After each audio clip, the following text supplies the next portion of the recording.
నమస్తే, welcome to our channel. నేను పద్మిని. ప్రస్తుతంతో పాటు ప్రముఖ ఆధ్యాత్మికవేత్త, దత్త ఉపాసకురాలు, శ్రీపాద శ్రీవల్లభ దత్తపీఠం వ్యవస్థాపకులు శ్రీమతి లతా దత్త గారు మనతో పాటు ఉన్నారు. మాట్లాడదాం. అక్క నమస్తే. అక్క నమస్తేరా. అక్క, అధిక మాసం వస్తే నాకు మాత్రం బోల్డ్ అంత సంతోషం. ఎందుకో చెప్పండి. ఈ పేరుతో ఉన్న పద్మిని ఏకాదశి అనగానే నీ పద్మంలా వికసించింది. అసలు నీ ఫేస్ బ్లష్ అయిపోవటం పద్మంలా వికసిస్తుంది. పద్మిని కలంతా కనబడుతుంది. 2.5 ఏళ్ల క్రితం చేసాం మనం వీడియోస్, మీకు గుర్తుందా లేదా? అయ్యో, పద్మిని ఏకాదశి. పద్మిని ఏకాదశి మళ్ళీ వస్తోంది. అధిక మాస శుక్లపక్ష ఏకాదశి. అది ఏ అధిక మాసమైనా కూడా ఆ ఏకాదశిని పద్మిని ఏకాదశి అని పిలుస్తారు. పురుషోత్తమ ఏకాదశి అని కూడా పిలుస్తారని మనందరికీ తెలిసినటువంటి విషయమే. అది 27వ తారీఖు వస్తుంది, బుధవారం ఏకాదశి. మరి ఏకాదశి విశిష్టత ఏమిటి, ఎట్లా వినియోగించుకోవాలి ఏకాదశిని మీ ద్వారా? పద్మిని ఏకాదశి అనే పేరులోనే ఉంది. మన దారిద్ర బాధలు తొలగాలంటే ఆ పద్మిని ఏకాదశిని తప్పకుండా ఆచరించాలి. పద్మిని అంటే కమలం అని కూడా అంటారు.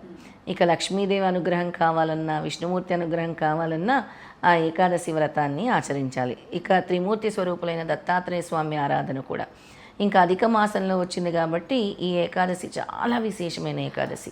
మనకి తెలియక చేసిన దోషాలన్నీ కూడా ఈ ఏకాదశి ఆచరించడం వల్ల తొలగిపోతాయి. ఆ రోజు ఈ ఏకాదశి వ్రతం ఎవరైతే ఆచరిస్తారో, ఎవరైతే జప ధ్యాన అంటే ఆ ఏకాదశి ఆచరించడం వల్ల జప ధ్యాన యాగ ఫలితాలు అంటే ఎంతటి ఫలితం వస్తుందో ఈ ఏకాదశి వ్రతం ఆచరించడం వల్ల అంతటి ఫలితము ప్రతి ఒక్క భక్తులు ఆచరించిన భక్తులందరికీ కూడా కలుగుతుంది. అయితే శ్రీకృష్ణుడు అర్జునుడికి చెప్పిన వృత్తాంతం చెప్తాను.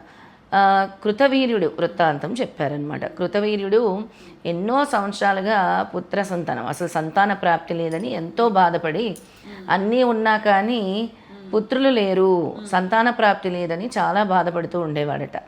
ఇద్దరు కూడా అడవిలి పాలయ్యారు. అంటే రాజు రాణి ఇద్దరు కూడా అడవికి వెళ్ళి ఎవరైనా దొరుకుతారేమో మార్గం చూపించడానికి అని అన్వేషిస్తూ ఉన్నారు. అప్పుడు అనసూయామాత ప్రత్యక్షమై, మీరు ఈ పద్మిని ఏకాదశి వ్రతాన్ని ఆచరించండి, మీరు కోరిన కోరిక నెరవేరుతుంది, మీకు సంతాన ప్రాప్తి కలుగుతుంది అని చెప్పడం జరిగింది. అనసూయామాత ఏ విధంగా అయితే చెప్పారో ఆ విధంగా ఉపవాస దీక్షలు చేసిన తర్వాత వాళ్ళకి దత్తాత్రేయ స్వామి యొక్క పరమ భక్తుడైనటువంటి కార్త్య వీరాజుడు జన్మించాడు. అద్భుతం. ఆ కార్త్య వీరాజుడికి ఎన్ని వేల సంవత్సరాలు ఎవరు చెప్పలేరు, అన్ని వేల సంవత్సరాలు ఆయుష్ ఇచ్చాడు. చిరంజీవి ఇంచుమించుగా చిరంజీవి. మళ్ళీ ఆయనను ఎలా హతమార్చాలి అంటే దత్తాత్రేయ స్వామి పూనుకుంటే గాని కార్త్యవీరాజుడిని హతమార్చలేదు. మళ్ళీ పరశురాముడి ద్వారాయే కార్త్యవీరాజుడు పరశురాముడి చేతిలోనే, అంటే సాక్షాత్తు మళ్ళీ విష్ణుమూర్తి అవతారంతోనే ఆయన్ని అంతమొందించారు. ఇదంతా కూడా గత జన్మ వల్ల అవుతుంది. అంతటి అద్భుతమైన కార్త్యవీరాజుడి జననం జరిగిందనమాట. అంతటి ఏమంటారు, మాహిష్మతి సామ్రాజ్యానికి రాజు మహారాజు అయినటువంటి కార్త్యవీరాజుడి జననం ఈ వ్రతం వల్ల జరిగింది. అందుకే ఈ వ్రతానికి ఇంతటి విశేషము. అధిక మాసంలో వచ్చింది కాబట్టి ఆ ఒక్కరోజు వ్రతం ఆచరించడం వల్ల జప ధ్యాన యాగ ఫలితాలు కూడా వస్తున్నాయి. ఇక దాన ధర్మాలకు విశేషమైన రోజు. ఎవరైతే ఆ రోజు పెసరపప్పు, బెల్లము, గొడుగు, పాదరక్షలు, ఉదకుంభము అంటే కుండతో నీళ్లు ఎవరైతే బ్రాహ్మణులకి విశేషంగా దాన ధర్మాలు చేస్తారో వాళ్ళకి అధికమైన ఫలితాలు, అధిక మాసంలో చేసే ఏ దాన ధర్మానికైనా అధికమైన ఫలితాలు ఉంటాయి అని మన శాస్త్రం చెప్తుందనమాట. అలాంటి అధికమైన ఫలితాలు.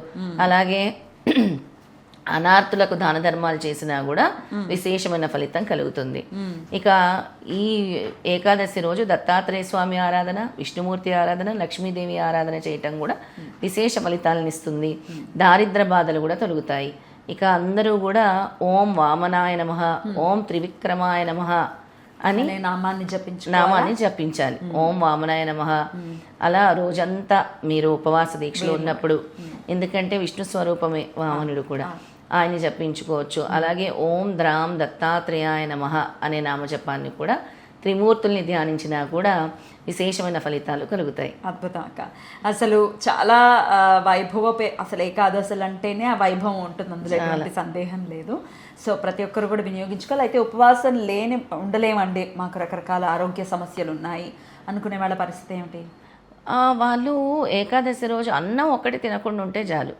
ఇప్పుడు మనం సగ్గుబియ్యంతో చేసుకుంటున్నాము ఉపవాస దీక్షలో కిచిడి, అది చేసుకోవచ్చు. లేదా ఏదైనా గోధుమ రవ్వతో ఉప్మా లాంటిది చేసుకోవచ్చు. లేదంటే ఫ్రూట్స్ తినొచ్చు, పలహారాలు తినొచ్చు, మామిడిపళ్ళు సీజను లేదా దానిమ్మకాయలు ఇలాంటివి కూడా స్వీకరించవచ్చు. అరటిపళ్ళు లాంటివి కూడా తీసుకోవచ్చు. మరి ఆ రోజు ఉపవాసం ఉన్న వాళ్ళకి మరుసటి రోజు పారణ ఎప్పుడక్క?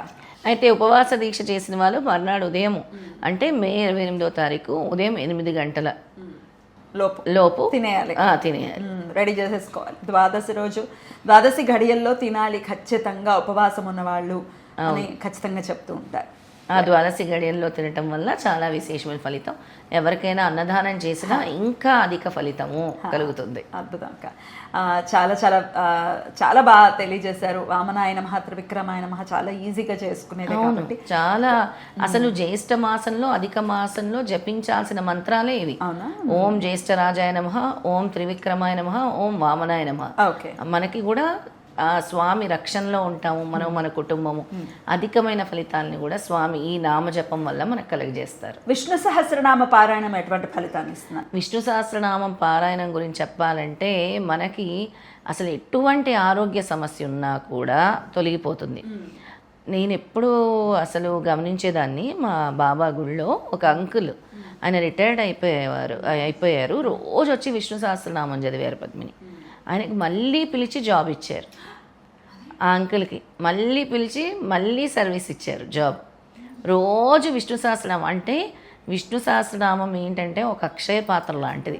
క్లియర్గా చెప్పాలంటే అంతటి శక్తివంతమైనది విష్ణు సహస్రనామం. ఇంకా ప్రత్యేకంగా ఏ నక్షత్రం వాళ్ళు ఏది చదవాలి, ఏ శ్లోకాన్ని చదవాలో కూడా మనకి స్పష్టంగా ఇచ్చారు. ఆ నక్షత్రం వాళ్ళు విష్ణు సహస్రనామంలో ఆ యొక్క శ్లోకం చదువుకుంటే చాలా మంచిది. ఒక్క శ్లోకమే. ఇప్పుడు ఫస్ట్ శ్లోకం అని అంటే విశ్వం విష్ణువుల షట్కారు, అదొకటి. అశ్విని నక్షత్రం 1వ పాదం వరకు, అశ్విని నక్షత్రం అలా ఆ అశ్విని నక్షత్రంలో అన్ని పాదాల వాళ్ళకు కూడా ఇచ్చారు, లైన్గా కూడా ఇచ్చారు. అలా ఏ పాదం వాళ్ళు ఏ నక్షత్రం వాళ్ళు వారికి సంబంధించినటువంటి విష్ణు సహస్రనామంలోని ఆ స్తోత్రం పఠించడం వల్ల కూడా అంతటి ఫలితం, విష్ణు సహస్రనామం పారాయణం చేసినటువంటి ఫలితం కలుగుతుంది. మాకు మొత్తం రాదండి, మాకు తెలియట్లేదు, నేర్చుకోలేకపోతున్నాం అనుకున్న వాళ్ళు మీ నక్షత్రం, మీ పాదానికి సంబంధించిన 2 లైన్లు, ఒకే ఒక్క శ్లోకం అది చదువుకున్నా కూడా చదువుకుంటే చాలు. ఇవన్నీ రాలేదనుకో పద్మిని, శాంతాకారం భుజగశయనం పద్మనాభం సురేశం విశ్వాకారం గగన సదృశ్యం మేఘవర్ణం శుభాంగం లక్ష్మీకాంతం కమలనయనం యోగి హృదయానగమ్యం వందే విష్ణు భవభయారం సర్వలోకైకనాథం. ఇది చదువుకున్నా అంతటి ఫలితం అని మా తాతయ్య గారు అమ్మమ్మ గారు ఎప్పుడు చెప్పేవారు. ఏమీ రాకపోతే చిన్నప్పటి నుంచి ఇది ఎన్నిసార్లు అంటే అన్నిసార్లు అనుకున్నాను. అద్భుతం. లేదా శ్రీరామ రామ రామేతి, శ్రీరామ రామ రామేతి రమే రమో, అది కూడా చదువుకోవచ్చు. అద్భుతం. చాలా చక్కగా తెలియజేశారక. ప్రతి ఒక్కరూ కూడా ఏకాదశిని వినియోగించుకొని స్వామివారి అనుగ్రహాన్ని పరిపూర్ణంగా పొందాలని మనస్ఫూర్తిగా కోరుకుంటూ కృతజ్ఞతలక. నమస్తే. నమస్తే.